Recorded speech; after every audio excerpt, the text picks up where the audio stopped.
Les damos la más cordial bienvenida al ciclo de conferencias en tertulia.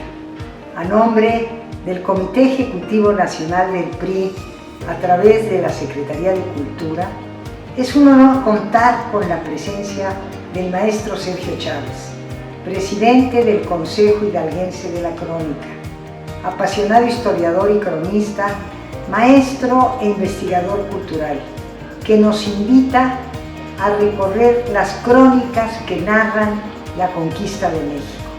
Recorreremos el tiempo para conocer a quienes fueron testigos de la historia. Bienvenidos todos, bienvenido maestro Sergio Chávez, que disfruten esta conversación.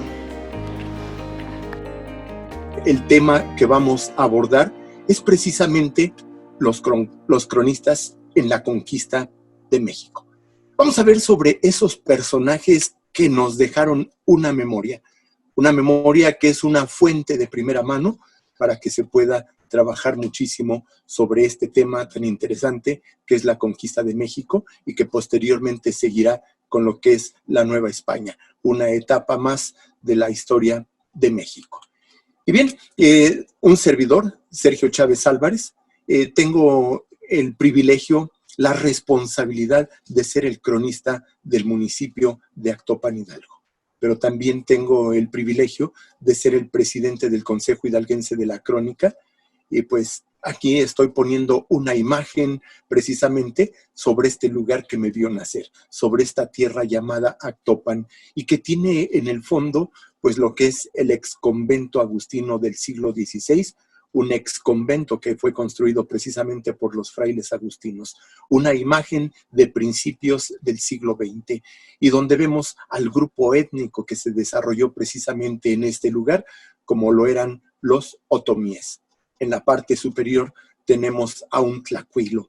Un tlacuilo es aquel que hacía los códices, aquel que escribía la historia antes de la llegada de los españoles, y el símbolo que identifica al Consejo Hidalguense de la Crónica. Y bien, dice, el que no conoce la historia está condenado a repetirla. Sean ustedes bienvenidos a esta plática. En verdad me siento muy afortunado de contar con la participación de un público muy selecto, como lo son todos y cada uno de ustedes. Aquí vemos una imagen del Centro Histórico de Actopan de 1910, un centro que ha sufrido muchísimas transformaciones a través del tiempo y a través de lo que es nuestra historia. Y bueno, el cronista se dice que no es la historia ya escrita. El cronista es quien escribe su propia historia. La labor de un cronista va a permanecer a pesar del tiempo. El cronista es precisamente quien recopila, quien redacta los hechos históricos, pero también de la actualidad, lo que va sucediendo cotidianamente. En algunos casos, los cronistas ocupaban un cargo oficial, cuyo cometido precisamente era el de desempeñar tales funciones. Hasta la época de la Ilustración, era un equivalente de un cronista a un historiador, al describir cronológicamente hechos dignos precisamente de ser recordados. Pero ya el oficio de historiador pues tenía una acepción diferente a la del cronista, precisamente en su estudio por el pasado. Ahora, vamos a iniciar con un personaje muy importante. Pedro Mártir de Anglería. Nace en 1457, este personaje muere en 1526. Nos va a dejar una obra muy valiosa, una obra muy importante, precisamente que es Décadas del Nuevo Mundo. Él fue un humanista, un cortesano. Él estaba al servicio de los reyes. En ese momento los reyes eran los que conocemos como los reyes católicos, Isabel de Castilla y Fernando de Aragón. Y también pues estuvo al servicio de los sucesores, como fue Carlos V. Él fue miembro del Consejo de Indias de 1520 a 1526 y fue nombrado cronista de las Indias en 1520. Además, ocupó diversos cargos eclesiásticos principalmente. A él se le va a conocer principalmente por las aportaciones, por los escritos acerca del descubrimiento de América. Lo más sorprendente, lo más asombroso es que él nunca estuvo en este continente, nunca estuvo en este mundo. Sin embargo, realizó crónicas muy valiosas y muy interesantes que pues recordamos y que debemos de conocer todos. Otro personaje precisamente es Francisco López de Gómara. Él nace en 1511, muere en 1566. Él nos dejó una obra como es la Historia General de las Indias y la Conquista de México. Él fue eclesiástico, él fue un historiador español que va a destacar precisamente como el cronista de la conquista española de México. Pero él tampoco nunca visitó el continente americano. Sin embargo, para poder realizar sus trabajos, se inspiró en la obra que nos legó Hernán Cortés en las cartas de relación que le enviaba al rey de España, Carlos V. Ahora vamos a hablar sobre Fray Bartolomé de las Casas. Él nace en 1474, muere en 1566. Él nos va a escribir la Historia de las Indias, que va a ser una de las obras más controvertidas que puedan existir en su momento, que va a ser una de las obras más divulgadas, que va a ser una de las obras más traducida a muchísimos idiomas. ¿Por qué? Porque en esto se fomentaba la leyenda negra de la conquista. Pues aquí se divulgaba precisamente el actuar de la corona española ante la conquista, una de las conquistas más crueles y sanguinarias que pudieron haber existido. Y sobre todo debemos de tomar en cuenta que vivimos dos tipos de conquista. Primero, la conquista militar y, como dice Ricard, la conquista espiritual, que ninguna de las dos dejó de ser un tanto sangrienta. Ahora vamos a hablar sobre un personaje que de 33 años llegó precisamente a la Nueva España, Hernando Cortés. Nace en 1485, muere en 1547. Y este personaje precisamente nos dejó esta obra que son las cartas de relación. Las cartas que Hernán Cortés le enviaba al rey de España, Carlos V, donde le describía cómo fue precisamente su viaje a México, cómo fue su llegada a la Gran Tenochtitlán, la capital del Imperio Azteca, y de algunos de los eventos que resultarían durante este proceso de conquista, donde pues él donde triunfará precisamente aquel 13 de agosto de 1521. Y bien, ahora vamos a hablar sobre un personaje que pues su nombre se debería describir con letras de oro. Es un personaje que trascendió y que nos dejó uno de los trabajos más importantes, sin minimizar la importancia que tienen todos los demás. Algunos historiadores dicen que nace en 1498, otros dicen que nace en 1499. Él muere en el año de 1590. Él nació en Sahagún, que era un reino de León en España. Este personaje, su nombre era Bernardino de Ribeira.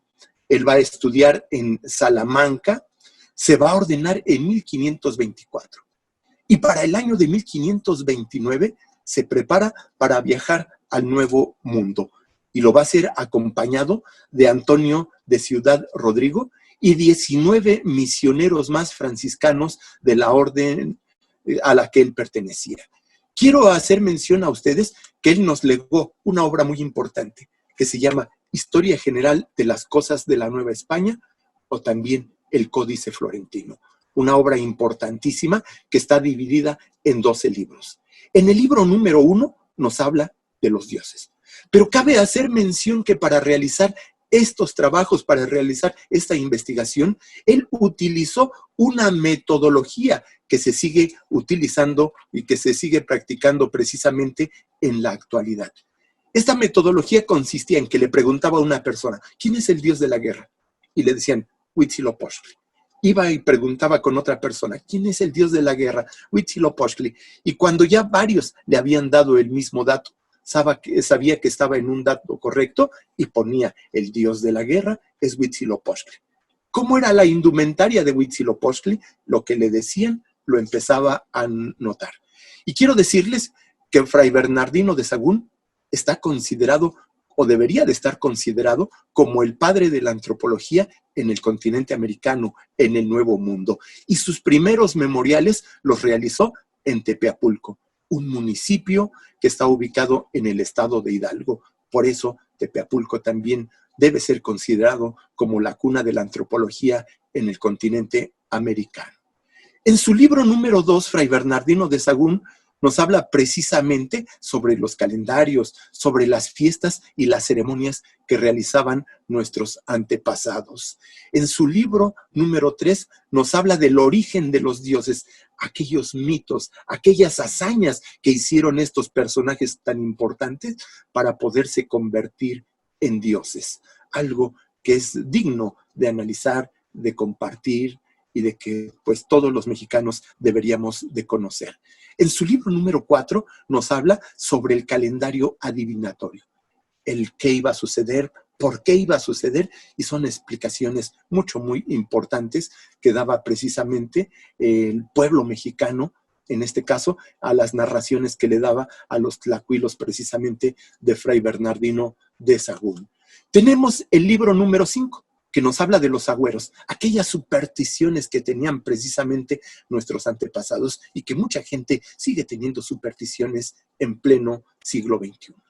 Pero también en su libro 6 nos habla de la retórica, la filosofía moral, en algo que se ha escrito también y que lo hizo el doctor Miguel León Portilla en el Huehuetlatóli, donde cuando una niña cumplía los 15 años, el mensaje que el papá le daba a la niña y la gente que estaba presente, mensajes muy valiosos y muy importantes, que inspiraban, que denotaban y que te decían que lo más importante que podía existir era precisamente la familia.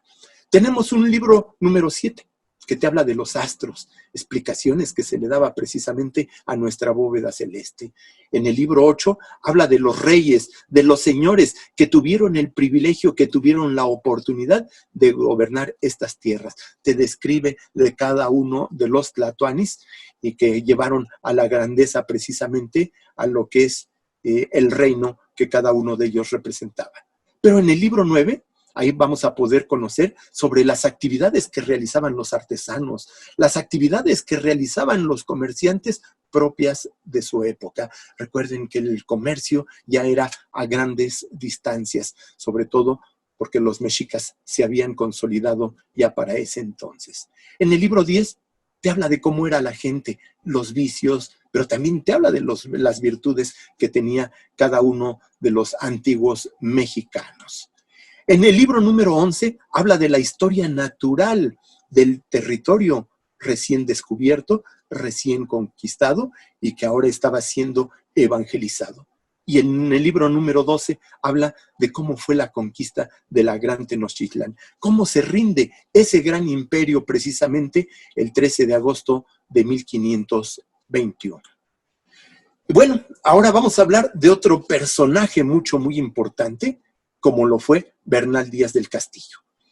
Algunos también dicen que nace en 1495, otros historiadores dicen que nace en 1496, muere en 1584. Este personaje, Bernal Díaz del Castillo, pues van a ser, algunos dicen que en octubre, otros dicen que en marzo, cada uno de su respectivo año, en Medina del Campo, Castilla. Él tenía 20 años.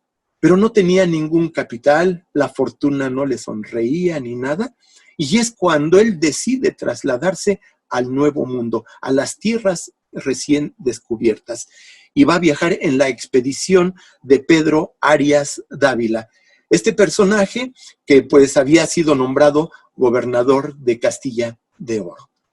Y bueno, como no le habían dado nada tampoco, pues decide trasladarse a Cuba, donde el gobernador es Diego de Velázquez, quien le ofrece indios y le ofrece una encomienda.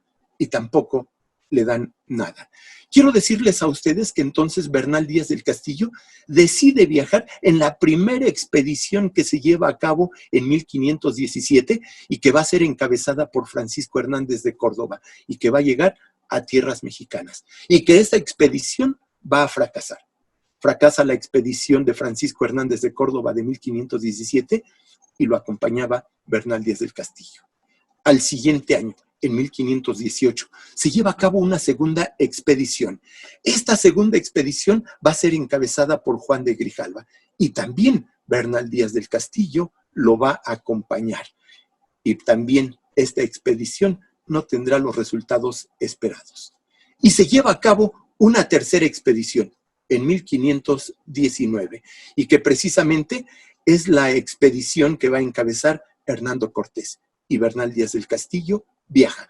Es el único europeo que viajó en las tres expediciones. Y con todo lo que vivió Bernal Díaz del Castillo, lo empezó a escribir, lo empezó a redactar, empezó a darle la importancia que tuvo cada uno de los personajes que participan en lo que es la conquista. Describe los lugares, los personajes a los que conocían, cómo se da cada uno de los sucesos dentro de lo que es, pues, la conquista de México. Por eso, aquella batalla que se lleva a cabo el sábado 30 de junio de 1520, le llamarán la batalla de la Noche Triste. Fue una batalla triste para los españoles porque perdieron. Y recuerden, aquí se está escribiendo la historia de los vencedores. Y por eso creo que es una obra maravillosa que también debemos de conocer y que debemos de tener en todas nuestras bibliotecas. Aquello que nos dejó precisamente don Bernal Díaz del Castillo. Ahora voy a hablar de Fray Juan de Torquemada. Ya él es un tanto posterior. Él nace en 1557, muere en 1624. La obra que él nos va a dejar va a ser La Monarquía Indiana. Y Fray Juan de Torquemada se va a inspirar en códices, se va a inspirar en manuscritos y va a empezar a escribir precisamente sobre la cultura antigua mexicana del occidente. Nos va a hablar sobre las guerras que tenían los antiguos mexicanos. Nos va a hablar de las poblaciones, nos va a hablar de los descubrimientos, nos va a hablar de la conquista y cómo se da también la conversión, el cambiar de religión, de una religión politeísta a una religión monoteísta, de un solo Dios, cómo se convierte a lo que es el catolicismo y de otras cosas maravillosas que había en estas tierras mexicanas. Pero para realizar la monarquía indiana, él se va a inspirar en personajes muy importantes, como es el caso de Fray Bernardino de Sahagún.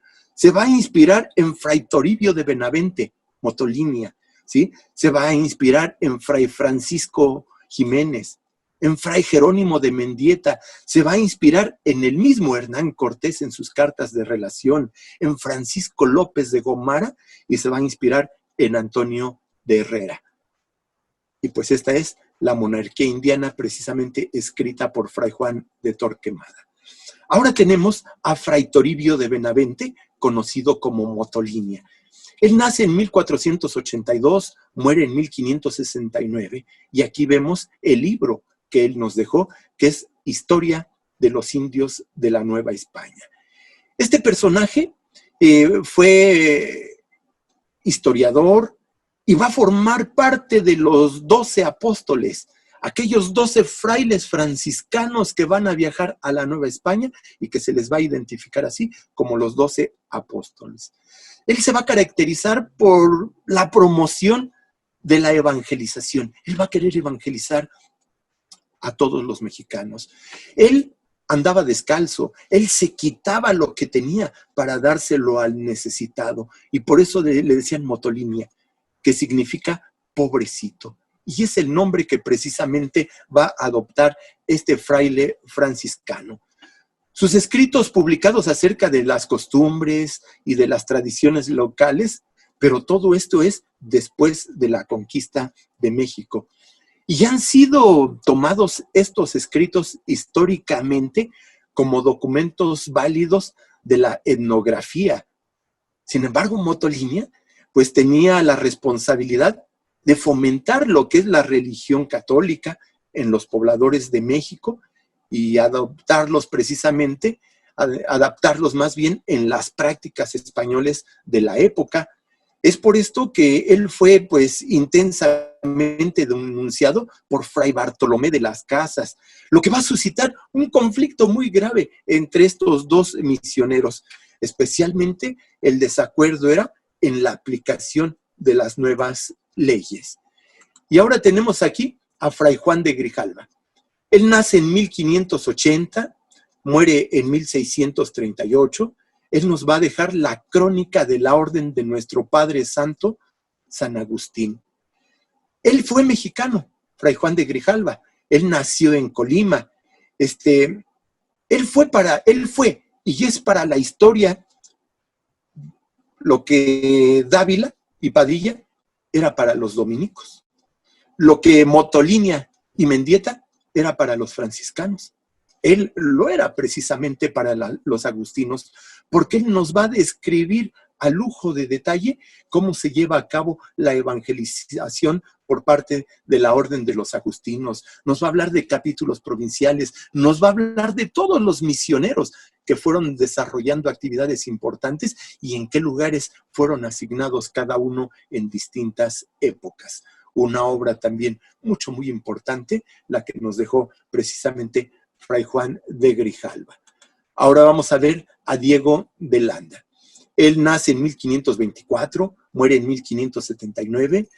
Su obra va a ser Relación de las Cosas de Yucatán. Él fue un misionero español precisamente de la orden de los franciscanos.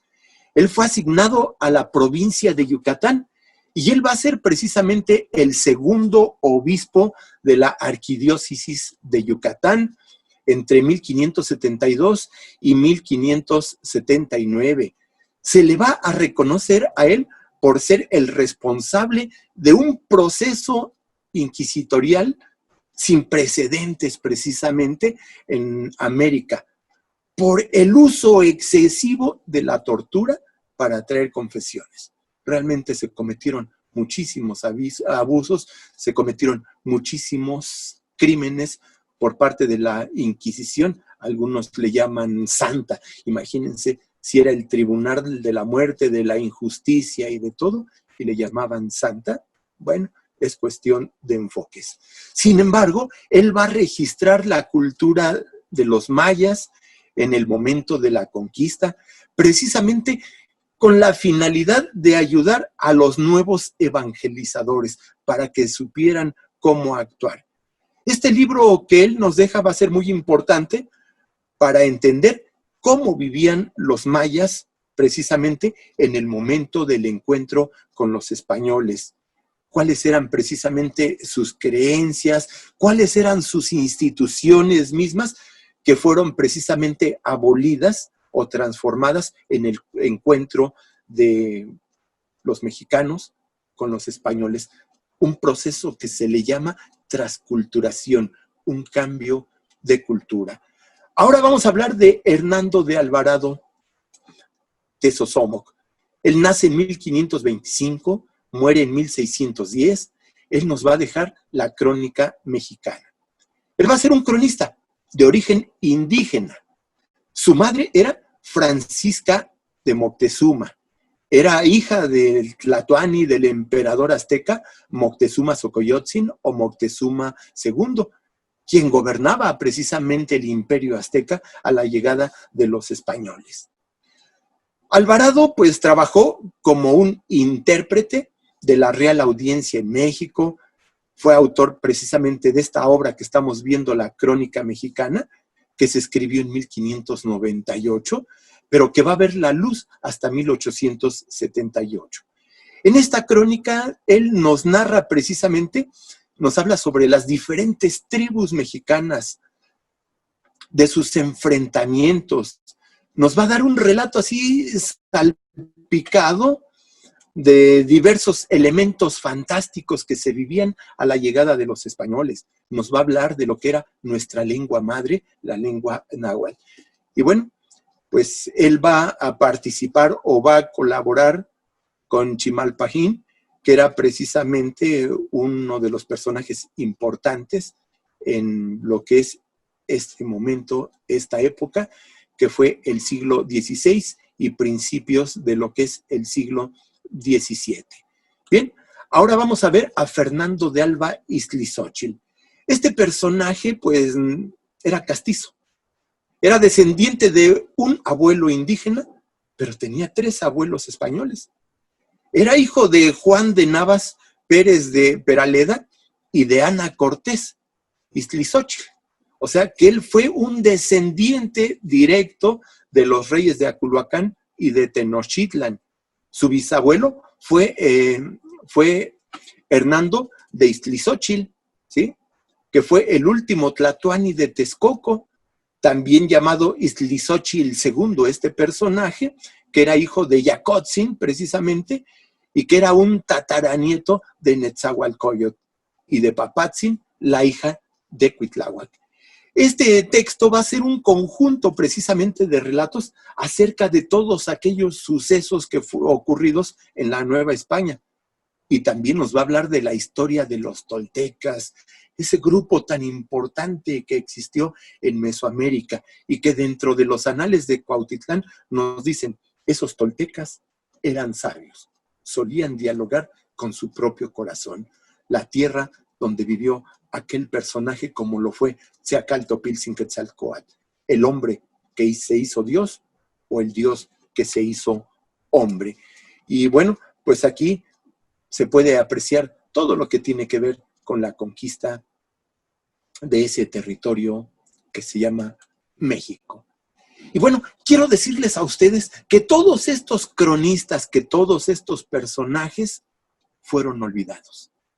Ellos van a ser retomados hasta el siglo XVIII y van a ser retomados por Francisco Javier Clavijero, que nace en 1731 y muere en 1787, que nació como castizo, que fue descendiente de un abuelo indígena precisamente, y que fue un personaje que fue conocido precisamente por todas sus obras historiográficas, y principalmente la que nos dejó y la que estamos viendo aquí en esta imagen, que es la historia antigua de México. Él está considerado como uno de los precursores del indigenismo en México. Este libro que él escribe, pues está dividido en 10 libros y está acompañado de 9 disertaciones, precisamente, que es parte de la historia mexicana anterior a la llegada de los españoles, antes de 1521, ¿sí? Y bueno, que él nos va a hablar precisamente de lo que es la historia natural, nos va a exponer precisamente también de los toltecas, nos va a hablar de todo lo que es el pasado prehispánico, una obra que también va a quedar olvidada, una obra que va a ser olvidada y que va a ser retomada hasta finales también, al igual que los cronistas del siglo XIX. Y aquí vamos a hablar de un personaje muy importante, como lo es Vicente Riva Palacio, que nace en 1832, muere en 1892, y que él va a jugar un papel muy importante en la publicación de una obra que está considerada como la Biblia de un historiador. México a través de los siglos, que se compone de 5 tomos, que nos va a hablar precisamente del desenvolvimiento social, político, económico, cultural, militar, artístico, científico, de lo que es el México. Desde la antigüedad más remota que ustedes puedan imaginarse hasta la época actual. Hablo en el momento en que ellos estaban viviendo y que se estaba viviendo una etapa de la historia que era el Porfiriato. Una etapa que duró 30 años, 6 meses, 28 días, que inicia el 26 de noviembre de 1876 y que culmina el 25 de mayo de 1911, cuando José de la Cruz Porfirio Díaz Mori renuncia a la presidencia de México. Y quiero decirles que este proyecto literario fue ideado en 1882 por los editores José Vallesca y Casals, por Santiago Vallesca Farro, quienes confiaron precisamente lo que es su dirección en este personaje, como lo es Vicente Riva Palacio, quien se va precisamente a encargar de la edición de ello, junto con Vallesca, ¿sí? Y quien va a tener la dirección precisamente general y artística. Pero va a contar con la colaboración de personajes muy importantes, como Alfredo Chavero, como Juan de Dios Arias, como Enrique Olavarría y Ferrari, como José María Vigil y Julio Zárate. Quiero comentarles que Vicente Riva Palacio escribió el segundo tomo, que está dedicado precisamente a la colonia. Y bueno, esto es algo que nosotros acabamos de ver, que acabamos de analizar de una manera superficial sobre estos cronistas, sobre estos personajes importantes precisamente que hubo durante lo que fue la conquista y el virreinato. Estos personajes que escribieron, estos personajes que nos legaron precisamente obras muy valiosas y muy importantes y que debemos de analizar. Y bueno, aquí quiero concluir con una frase de Confucio, uno de los grandes filósofos chinos. Él dice, cada cosa tiene su belleza, pero no todos pueden verla. No podemos amar lo que no conocemos. Y para conocer nuestra historia hay que investigarla. Y cuando nosotros conozcamos nuestra historia, va a surgir en nosotros ese sentido de pertenencia, ese sentido de amor a la tierra que nos vio nacer. Quiero agradecer la atención de todos y cada uno de ustedes, esperando pues que hayan encontrado algunas cuestiones importantes precisamente en este tema que estamos viendo con respecto al papel que desempeñan cada uno de los cronistas. Muchísimas gracias a la Secretaría de Cultura por esta invitación, a todo el equipo de trabajo que forma parte precisamente de esta Secretaría de Cultura y pues a nuestra secretaria María Cristina García Cepeda. Muchísimas gracias y me reitero a sus órdenes de todos y cada uno de ustedes. No les digo adiós, sino hasta pronto.